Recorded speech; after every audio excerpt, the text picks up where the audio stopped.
If I might have your attention for a moment. I hope you enjoyed dinner and you had a chance to talk with each other, because I'm now going to ask you to stop talking so that we may continue with our awards dinner. Thank you. Thank you very much. If you will give me just a moment, I want to share a very brief story, and I want to assure you that we are absolutely on time. So we will be getting through the rest of our evening just as we have planned, and there are so many more exciting and interesting stories for you to hear. But I was just visiting with Vivian Castleberry, and we were sharing stories about another great woman leader that many of us in this room knew and admired, a woman named Bella Abzug.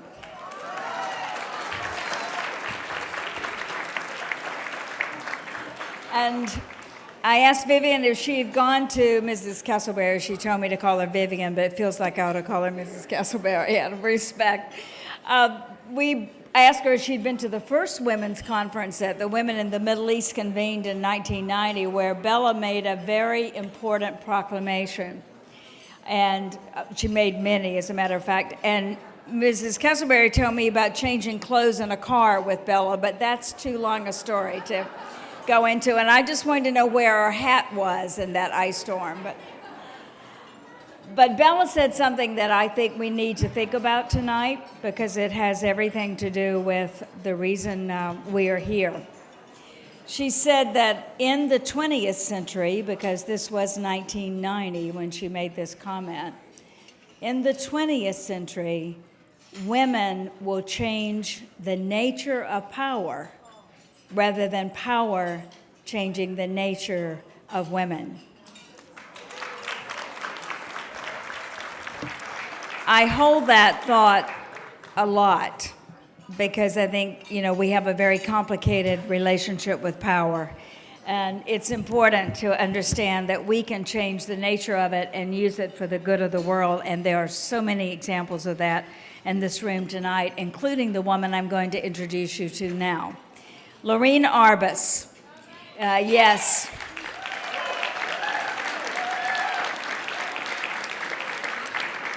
I admire this woman and the way she uses her power so tremendously, and let me tell you why. She's an Emmy-nominated television producer, and she was the first woman in the United States to lead programming for a national network. She was the president of programming for both Showtime and Cable Health Network, which became Lifetime Television. Lorene is an author, a philanthropist, and a relentless advocate for the greatest minority in the world, people with disabilities. Lorene is committed, yes, I think that deserves applause, because Lorene single-handedly and with singular focus leads that work. But she's committed to serving, and I underline that word serving, because when Lorene is on a board, she is an active, engaged, completely committed and dedicated board member. And she's on 11 nonprofit boards. I'm happy to say, including mine, the Bailey Center for Media. Lorene serves because she wants to ensure that women and minorities do have the access to education funding and an equal opportunity to pursue their careers, whatever they may be, but in particular in medical and scientific research, media, and public policy. Those are the areas that she gives so much time to. A list of her awards include the Heart of Giving Award, presented by President Bill Clinton, the Disability Awareness Award, presented by the California Governor's Committee, the Jenny Award for Lifetime Achievement, presented by the American Women in Radio and Television, and the Excellence in Media Award, presented by the National Organization for Women. And last but not least, she was also a 21 leader for the 21st century in 2005. Please join me in welcoming an extraordinary woman who knows how to use her power, Laureen Arbus, who will introduce the next group of leaders.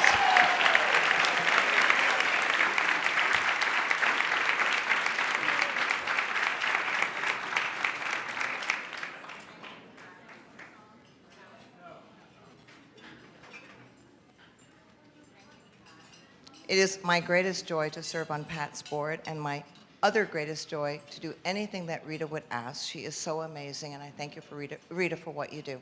So, I have no sense of direction, and Ariel, thank you. She's going to tell me where to go.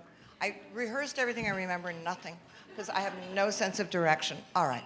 The first person I do get to introduce is actually one of the two women that I nominated, and she may well be, I don't know, the youngest of the honorees, maybe in the history of Women's eNews celebration, I don't know, but certainly close to being the youngest.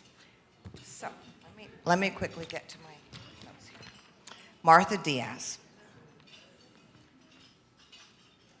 Growing up in Paterson, New Jersey, about the same time Rita was a newspaper reporter there, Martha has started a revolution. As far as she's concerned, and she is hell-bent on her mission, down with degrading, misogynistic, devalued portrayals of females in the hip-hop culture.